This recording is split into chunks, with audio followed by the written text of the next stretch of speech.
Hi, this is Manidharam பேசும் Sunil. Self centred behaviour, narcissistic, lack of reciprocity, அப்புறம் பார்த்தீங்கன்னா, one side investment, life scripts இது மாதிரிலாம் கேள்விப்பட்டிருக்கீங்களா? இதெல்லாம் ஒரு வேள புதுசா கூட இருக்கலாம். நீங்க அதிகமா கேள்விப்பட்டிருப்பீங்க. நார்சிஸ்டிக் வே ஆஃப் நீங்க வந்து பிஹேவ் பண்றீங்க. எனக்கு பிடிக்கவே இல்ல. ஒரு மாதிரி இருக்கு. அருவருப்பா இருக்குது. எ இனிமே வந்துட்டு என் கண்ணு முன்னால நிக்காதீங்க. அந்த பையன், அந்த பொண்ணு பாருங்க ஒரு மாதிரி பிஹேவ் பண்றாங்க. இப்படியெல்லாம் நீங்க அதிகமா பேசியிருப்பீங்க. இல்லன்னா கேட்டிருப்பீங்க. What you mean by narcissistic? இந்த வார்த்தைக்கு மீனிங் தெரியுமா? இன்னைக்கு பார்த்தீங்கன்னா, சமூக வலைதளங்கள்ல இது அதிகமா பரவிட்டு இருக்கு. அதிக பேருக்கு தெரியும். இதுல அதிக பேர் இருந்துகிட்டு இருக்காங்க. அது அவங்களுக்கே தெரியாது. இது அவங்களுடைய பிரச்சனையா அப்படின்னு பார்க்கும்போது, நம்ம வந்துட்டு இத முழுமையா தெரிஞ்சுக்கணும். இது எனக்கு எப்படி தெரியும்னு பார்த்தீங்கன்னா, என்னுடைய கவுன்சிலிங்ல அதிக கிளையன்ட்ஸ் வந்துட்டு இந்த பிரச்சனையில இருக்கிறவங்க அதிகமா இருக்காங்க. அ எ இப்போ வீடியோ கூட நான் வந்துட்டு போட்டுக்கிட்டு இருக்கேன். அவங்க பேரெல்லாம் சொல்ல வேண்டிய தேவையும் இல்ல. நீங்க அந்த கான்செப்ட்ட மட்டும் புரிஞ்சுக்கிட்டா போதும்.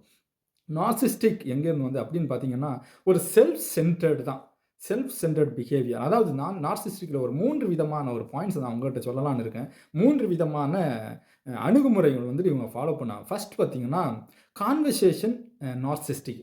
அப்படின்னா என்னன்னா, அவங்கள பத்தியே அந்த கான்வர்சேஷன் இருக்கும்.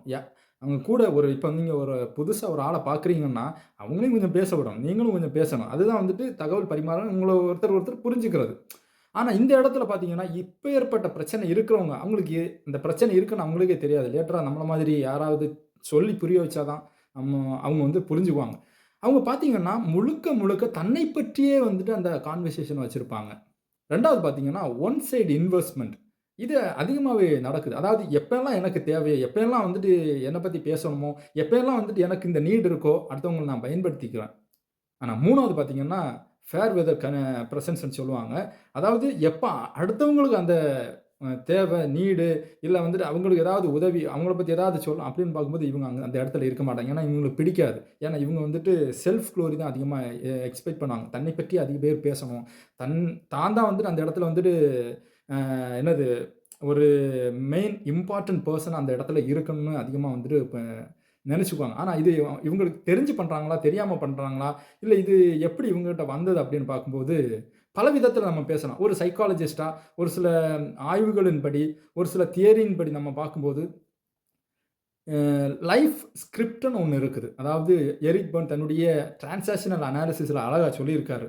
5 முதல் 8 வயது வரைக்கும் இருக்கக்கூடிய அந்த பருவத்தில ஒரு குழந்தை என்ன தன்னுடைய மைண்ட்ல எழுதிக் கொள்கின்றதோ, அப்படிதான் வந்துட்டு அந்த குழந்தை வந்துட்டு பின்காலத்தில தன்னுடைய வாழ்க்கைய நகர்த்திக்கிட்டு போகும் அப்படின்னு சொல்லுவாங்க. நம்ம என்ன சொல்லுவோம், இப்ப வந்துட்டு கத்துக்கிட்டது தான். இப்ப நான் வந்துட்டு கெட்ட வார்த்தை பேசுறதுக்கும், நல்ல வார்த்தை பேசுறதுக்கும், இப்படி புரிஞ்சுக்கிறதுக்கும், இப்படி நான் நடந்துக்கிறதுக்கும், இப்படி நான் வந்து ஒரு விதமான கண்ணோட்டத்தில இருக்கிறதுக்கும், ஒரு நல்ல விதமான கண்ணோட்டமா இருக்கலாம், கெட்ட விதமான கண்ணோட்டமா இருக்கலாம். இப்படியெல்லாம் இருக்கிறதுக்கு காரணமே வந்துட்டு, இப்ப இருக்கக்கூடிய சொசைட்டி, இப்ப இருக்கக்கூடிய சோசியல் அப்படி கிடையாது. பிறக்கும்போதே அதாவது பிறந்த பிறகு 5 வயதிலிருந்து 8 வயசு வரைக்கும் நீ இந்த இதெல்லாம் இருக்குன்னு சொன்னாங்க. ஆனா இதே வந்துட்டு ஃப்ராய்ட் சொல்றாரு, இல்ல நீ பிறந்ததிலிருந்து அம்மாவுடைய வயித்திலிருந்து பிறக்கும்போதே வந்துட்டு உனக்கு எல்லாம் மைண்டுக்குள்ள இருக்குது. நீ அதே மாதிரி தான் வந்துட்டு இது பண்ணுவான். அத வந்துட்டு பின்காலத்தில வந்துட்டு இப்படி இல்ல, இப்படி கொண்டு வரலாம் அப்படின்னா சொல்லுவாங்க.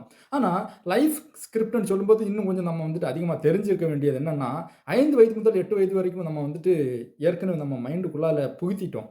இது வந்து எப்படி, எங்க இருந்து வந்ததுன்னு பார்த்தீங்கன்னா, இது வந்துட்டு அம்மா, அப்பாட்ட இருந்து கூட வரலாம். சொசைட்டி கிட்ட கூட இருந்து வரலாம். ஃப்ரெண்ட்ஸ் கிட்ட கூட இருந்து வரலாம். இல்ல நீங்க போற இடம், பார்க்குற மூவி எல்லாத்துல இருந்து நீங்க எடுத்துக்கக்கூடிய இதாகவும் இதுல இருக்கலாம். இந்த பிரச்சனை உண்மையிலேயே வந்துட்டு இவங்ககிட்ட இருக்குதா? இல்ல இவங்க புரிஞ்சு தான் பண்றாங்களா? அப்படின்னு பார்த்தீங்கன்னா, பெரும்பாலும் வந்துட்டு இவங்களுக்கு இந்த பிரச்சனை இருக்கிறது தெரியவே தெரியாது. இதுதான் நான் முன்னால இருந்து சொல்லிக்கிட்டு இருக்கேன். ஒரு மிகப்பெரிய படித்த ஒரு நபரா இருக்கலாம். இல்ல சமூகத்தில சிறந்த ஒரு ஆளா இருக்கலாம். இல்ல ஒரு நல்ல ஒரு அறிவாளியா இருக்கலாம். ஒரு பேச்சு திறன் கொண்ட ஒரு ஆளா இருக்கலாம். இல்ல நல்ல ஒரு எழுத்தாளரா கூட இருக்கலாம். நல்ல ஒரு சுமூகமா வந்துட்டு பிரச்சனைய சால்வ் பண்ணக்கூடிய ஒரு ஆளா இருக்கலாம். ஆனா பார்த்தீங்கன்னா, அவங்க கிட்ட வந்துட்டு இந்த ஒரு பிரச்சனையினால அவங்க ரொம்பவே வந்துட்டு அவதிப்படுவாங்க. ஏன்னா, தான் தான் அப்படின்னு சொல்லி அந்த ஐ என்ற ஈகோ ஈகோன்னு சொல்லணுமான்னு தெரியல. அந்த ஐ என்ற கான்செப்ட்ட வந்துட்டு மேல கொண்டு வருவாங்க. இதுதான் வந்துட்டு நார்சிஸ்டிக் பெர்சனாலிட்டி. இது அதிகமா போயிருச்சுன்னா, நார்சிஸ்டிக் பெர்சனாலிட்டி டிஸார்டர்ல கொண்டு நிறுத்திரும். அதாவது என்பிடின்னு சொல்லுவாங்க. அது ரொம்ப ரொம்ப கஷ்டமானது. இன்னைக்கும் அதிக பேர் அதுக்காக டேப்லெட்ஸ் அது இதெல்லாம் வந்துட்டு எடுத்துக்கிட்டு இருக்காங்க. ஸோ, ஒருவேள உங்களுடைய ஃப்ரெண்ட்ஸ், உங்களுடைய ரிலேட்டிவ்ஸ், இல்ல உங்க அக்கா, தங்கச்சி, இல்ல உங்க வீட்ல யாராவது இப்படி பிஹேவ் பண்ணாங்கன்னா, தயவுசெய்து வந்துட்டு அவங்கள புரிஞ்சுகிட்டு, அவங்கள்ட்ட எடுத்து சொல்லி, அவங்கள கவுன்சிலர்ட்ட கூட்டிட்டு போய், அவங்களுக்கு ஒரு நல்ல ஒரு கவுன்சிலிங் குடுத்து, அவங்கள புரிய வச்சீங்கன்னா, உண்மையிலேயே வந்துட்டு அவங்க ஒரு சமுதாயத்தில ஒரு சிறந்த ஒரு நபரா வந்துட்டு இருப்பாங்க. அதில எந்த ஒரு மாற்று கருத்தும் கிடையாது. நன்றி.